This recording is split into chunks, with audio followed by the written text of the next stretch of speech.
Welcome to By the Bonfire. Tonight we're going to share some terrifying but true stories from Reddit Let's Not Meet. Now, before we begin, make sure to subscribe to the channel, curl up with your favorite snack, and prepare for a chilling night. This story starts around the fall of 2017. I was walking back to work from lunch when I passed this girl and noticed she got up and started walking right behind me. She took a different route and didn't follow me. A few days later, it happened again, but this time she was definitely following me. I assumed she wasn't following me at the time because where my office building is situated, you have to go up a set of stairs and pass a few other buildings, and she did not follow me to my building. But after a while, I noticed we took the same train home. A lot of the time, she'd be watching me. When we made eye contact, she'd look away. Then she'd continue looking when she thought I wasn't looking. There's a Whole Foods across from my office. I went there for lunch a couple times during the week. I started seeing the girl sitting in the window for lunch, and she would almost always get up as soon as I left and walk the same way I did. Around this time, I began seeing her more frequently. During lunchtime or when I got to go to the metro, she was almost always there. After a couple of months of this, I started noticing that she would get off at the same station as me sometimes. Sometimes she'd walk the same way as me. Once I got to my place, I live in a condo with my brother, she would always pass by, but never follow me up to the entrance. During this time, I started receiving some phone calls at work from random phone numbers that at the time, I assumed was spam. There would either be silence on the other end, or the person would immediately hang up. I also started receiving fake Facebook requests from people I already knew, or were already on my friends list. December of 2017 comes. By this time, I'm not going to Whole Foods as often. If she gets off at the same station as me, I go to a restaurant or go shopping for groceries before I go home.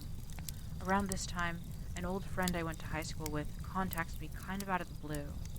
Said she wanted to follow me on Instagram. We text a couple times and I accept her follow request. She contacts me again about a month later from a different number, but this time she's texting frequently. I'm talking about every day or every other day. I'm not one to be mean or show when I'm annoyed too often, but after months of this, when she asks me if she's texting me too frequently, I don't hesitate to tell her that she could lay off a bit. So she stops for a week or so, then starts texting frequently again. The entire ordeal should have sent red flags up for several reasons. During this time, she would ask me so many random questions, like how you do when you're trying to get to know someone. She would ask for selfies, which I declined because I don't like taking pictures of myself, and I would tell her that there are plenty of pictures on my Facebook. She would ask what I'm doing on the weekends and the names of my friends on occasion, which I wouldn't tell her because I thought it was weird that she'd want to know my friends' names. I only sent her a couple of videos of fun things I do, but that's it. August 2018 rolls around, and I'm still seeing creepy girl everywhere during the week. I pulled into my boss's office, and he says a few coworkers received fake screenshots from Facebook of me talking badly about them. Now, I would never post on Facebook, and would never talk shit about my coworkers on social media. I don't have a grudge with anyone, nor do I know anyone who has a problem with me. I'm a fairly easygoing guy. I managed to clear things up with everyone involved and still had my job. Of course, my friend is still texting me fairly frequently, and I tell her what happened a couple of days ago, later when I get home from work. I tell her I don't want to get into much detail, but she keeps pushing for more. I finally told her I was going to bed, and she got the message. The more I thought about all the time she texted me, the more uneasy I got. Some things that she said didn't make sense, especially from the way I remembered her. We had kept in touch over the years, just not as frequently, and we hadn't touched base for a while before I heard from her in December. A couple of weeks later, I decided to reach out to my friend on Instagram, but the Instagram that she messaged me through wasn't there. However, there was still an Instagram for her that I followed and that follows me back. I reached out to her and asked what her phone number was. Phone number is completely different, and it turns out that she was never the one texting me, nor did she request following me on Instagram. I tracked the number, and it turned out to be from one of those fake phone number apps. I request to be blocked from the service, and I never hear from my friend again. After talking about it with my brother and a couple of friends, I'm almost 100% sure that it was the girl that's been following me. These things only started after she appeared.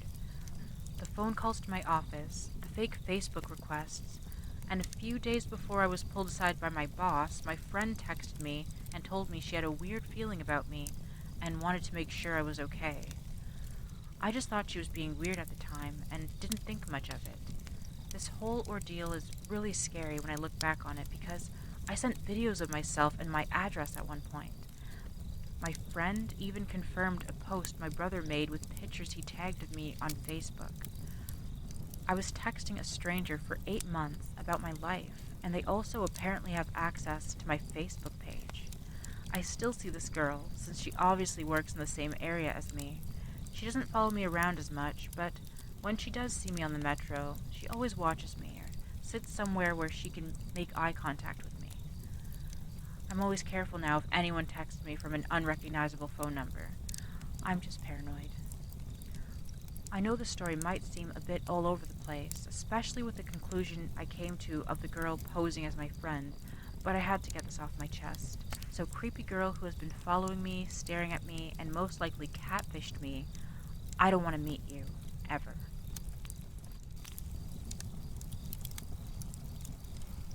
This happened just a few hours ago at 2 a.m.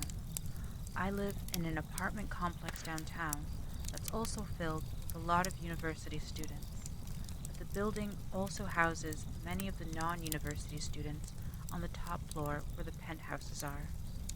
A little bit of background info. I'm sort of a manager, resident advisor for the uni students that live in the building. There are 3 of us, and someone is on call every night with a central on-call phone to deal with any issues that students may have. I woke up at 2:20 a.m. to someone knocking on my door. I use knocking loosely here, as the person was kicking, pounding, and body slamming my door while trying to use the keypad to key in over and over.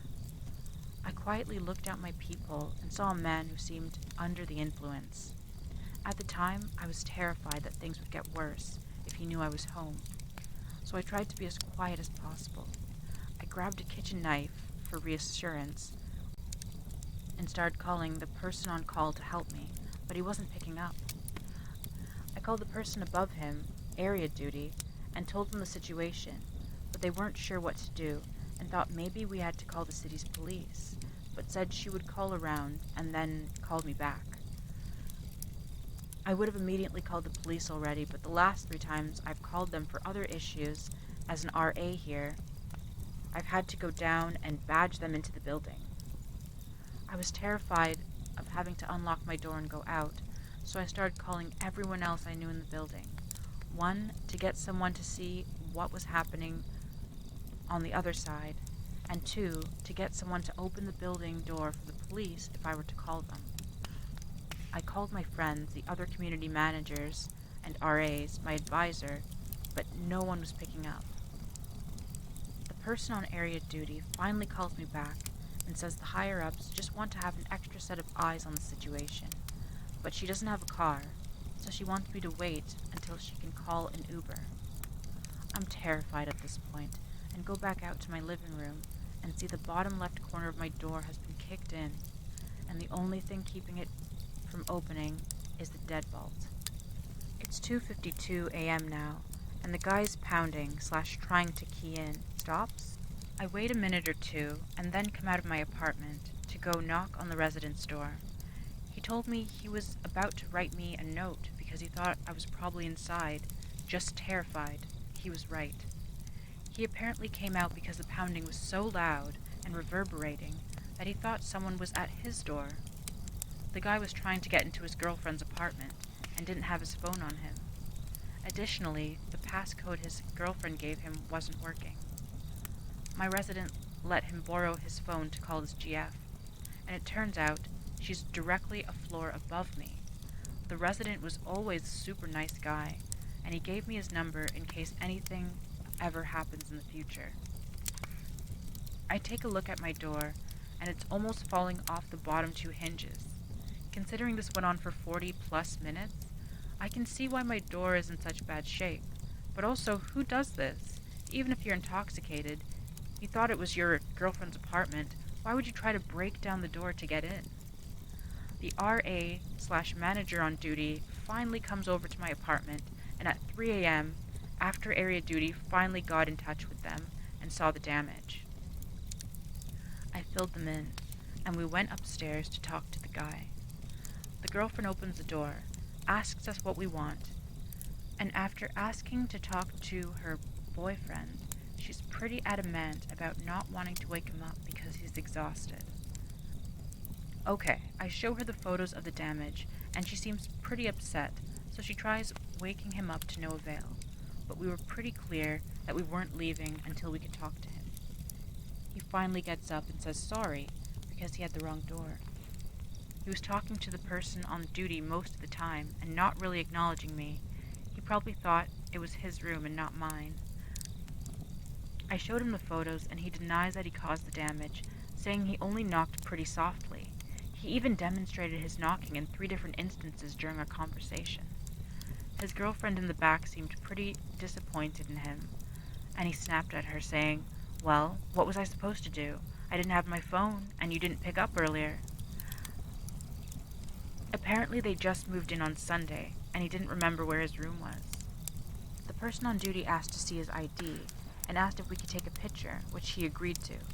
We left, and I filed a maintenance request for the door, wrote an email to my boss and the leasing manager, and called the police to file a report. The police came, I let them into the building, showed them the damage, and explained everything. They said it was probably an honest mistake, and just gave me a case number to give to the leasing manager so they could bill for potential charges. And then they went upstairs to talk to the boyfriend and girlfriend. I asked if they could give me an update afterwards, mostly for my sanity and reassurance, but they said it was unnecessary, and there wasn't really anything else I needed to know. It was a terrifying experience, and I'm glad I'm alive, because I thought I was honestly going to die. This had me pretty shook. I usually would have been up at 2 a.m., but I'm trying to go to sleep earlier because I'm taking the MCAT on Saturday, tomorrow. I'm trying to do some last-minute studying while I wait for someone to come fix my door, hopefully today. In retrospect, I'm pretty worried for the girlfriend upstairs because that guy wasn't exhibiting normal behavior, even for someone that's intoxicated. I'm going to be extra cognizant of noises from upstairs, and I'll call someone if it sounds like there's any instance of domestic violence or abuse. I saw a watcher. This happened when I was 14. I always had trouble sleeping when I was younger, partially because I ruined my sleep schedule with online gaming when it first became huge, and partially because I was struggling with depression. Staying up until 3 or 4 a.m. was a typical night for me most nights. One night, I was lying on the couch watching Nick at Night at around 2 or 3 a.m. After dozing off a couple of times, I got up to get a drink, or tried to anyway. I found that my body was completely unresponsive from head to toe, except my eyes. Now, I'm sure most of you know what sleep paralysis is and how it works, but for a 14-year-old who had never heard of it, what followed was pure terror. I began to panic and try to flail all of my limbs with no success. My eyes darted around to see what could be tying me down, but I saw nothing out of the ordinary. I began to hear a slight buzzing in my ears, kind of like radio static. It grew louder, quickly, until I couldn't believe nobody had been woken up by it. The more I panicked, the more things changed in my room. The TV showed nothing but static, but that static slowly morphed into a gray and white vibrating shape of a human head. That's when I heard this deep, haunting laughter that seemed to be coming from in me. The ground began to shake and crumble away, revealing a red, hot glow from underneath. I slammed my eyes shut, and my mind raced with two explanations. I had died in my sleep and was about to be dragged to hell, or I was losing my mind. I prayed that something on my body would move so that I could attempt some kind of escape, and after what seemed like an eternity, it did. My big toe.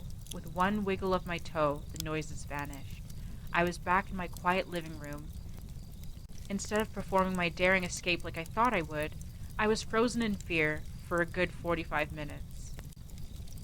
After working up the courage to open an eye, I saw that everything was back to normal. No demons, no hell pit, no static face. I sprinted to the family computer and began frantically typing. Paralyzed by demon, hearing voices, and can't move while hallucinating were among my searches. This is when I learned all about sleep paralysis and lucid dreaming. Once I discovered that my sanity was intact, I became fascinated with lucid dreaming, especially since I learned it was used to assist with sleep paralysis. The idea that you could create your own world, or at least explore new ones every night when you fall asleep, seemed incredible to me, although I was skeptical of the stories. I joined a forum for lucid dreamers that shared tales of dreams that lasted hours and hours, total control of the dreamscape, and other things like that. I just wanted to feel what it was like. So I began training in the hopes of experiencing a lucid dream, keeping a dream journal, spending 30 minutes every time I woke up solely trying to remember details of my dreams. Reality checks every 30 minutes. I slipped into dream paralysis a couple more times in the following weeks, but these were nothing like the first time, now that I knew what it was. I was a bit scared and may have seen the occasional shadow person, but it was more of an inconvenience than anything else. Then it finally happened. I fell into a lucid dream. The feeling of being totally conscious while dreaming was amazing, as I thought it would be. I won't go into details, but I basically stumbled around, interacting with whatever I could until I woke up out of excitement. I continued this process for a few more weeks, experiencing several more lucid dreams, while recalling 2 to 3 dreams per night. One average non-lucid night, I woke up feeling off. Something was not right. I recalled everything that I had dreamt about, and nothing seemed to account for the feeling. The only way I can describe it is, I felt like I had just seen a gory video, or had that uncomfortable feeling in the pit of my stomach. I had a hard time shaking the feeling, but eventually I did, and went on with my day. The next morning, the same thing happened, only it felt more sinister. I began to get a little freaked out, but disregarded the feeling.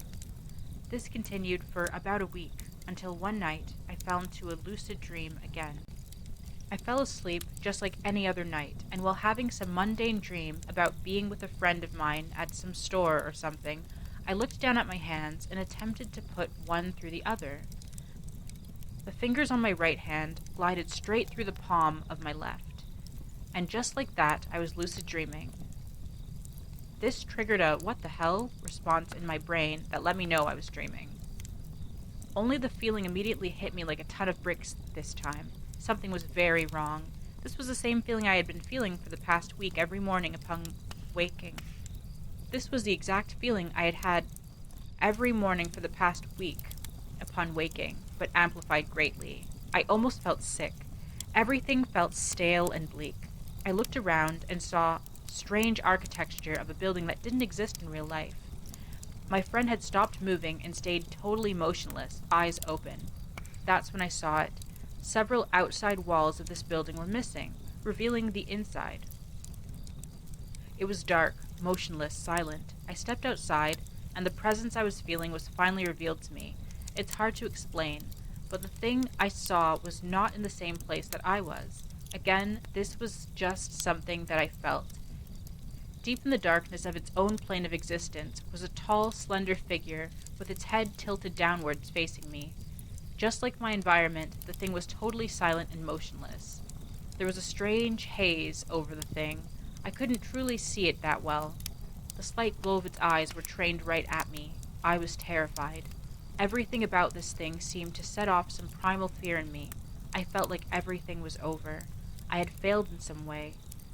This thing appeared to notice that I wasn't just looking in its direction, that I'd actually seen it. Just like that, it was gone. I woke up again, began frantically Googling, and found information about watchers that watch over us when we sleep. I have since stopped all dream journals, reality checks, and attempts to lucid dream. It's been about 10 years, and I've never told anyone this story. The thing has never visited me again, to my knowledge. I was 15 years old, and I was riding in the passenger seat of our sedan while my mom was driving. We were traveling down the interstate and decided to exit on an off-ramp. It was around 9 p.m. and dark outside.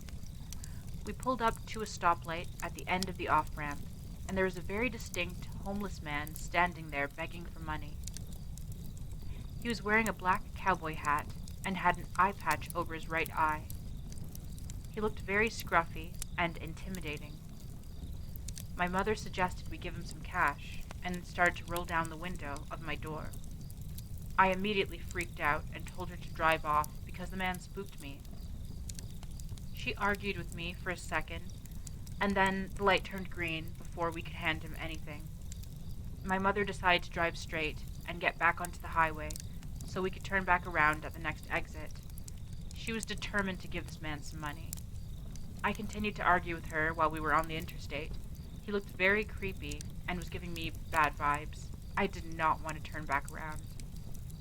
We approached the next exit ramp, and I damn near pissed myself. The same homeless man with the black cowboy hat and the eye patch over his right eye was standing there begging at the next exit. I felt every hair on my body stand up. My mother opened the sunroof of our car and tossed money out to him. I was in disbelief the rest of the night.